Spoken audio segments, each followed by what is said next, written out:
Now, from the president of Mozambique to the U.S. Secretary of Commerce, a greater American economic engagement in Africa is the dominant theme of this year's business summit organized by the Corporate Council on Africa.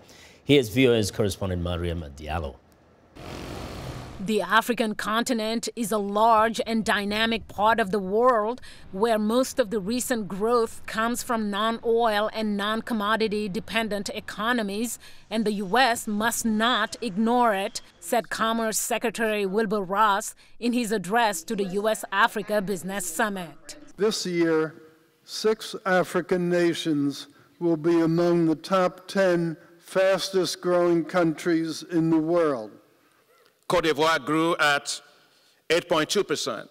Ethiopia grew at 8%. Tanzania grew at roughly 7.2%.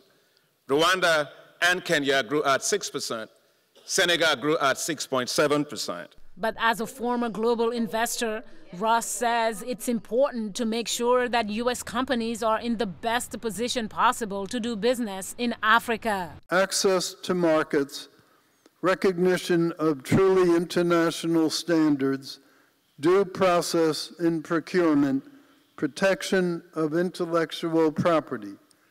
These are factors that help foster mutually beneficial relationships. Lindwe Zulu, South Africa's Minister of Small Business Development, told VOA her country's institutions are very strong. It's about Africa attracting U.S. investors. And in the main, it's about Africa creating a conducive environment for investors, because there's no investor who wants to go into any country and not see the returns of their investment. Vista Life Sciences, a U.S. healthcare technology company, recently set up shop in Botswana, where the company is developing new pathways for HIV testing and cervical cancer management. We worked with the local government.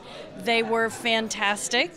We engaged local attorneys to help guide our path and all of the local regulatory issues. For the president of Mozambique, relationships should be based on a partnership. If you give me the fish, I'm going to eat today and the next day.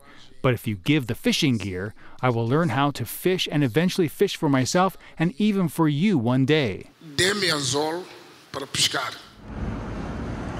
It's that kind of self-sufficiency that African nations are seeking. We don't want to encourage asking for aid and then going for loans and all that.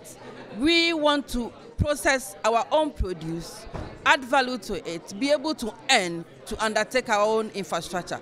Mariama Diallo, VOA News, Washington.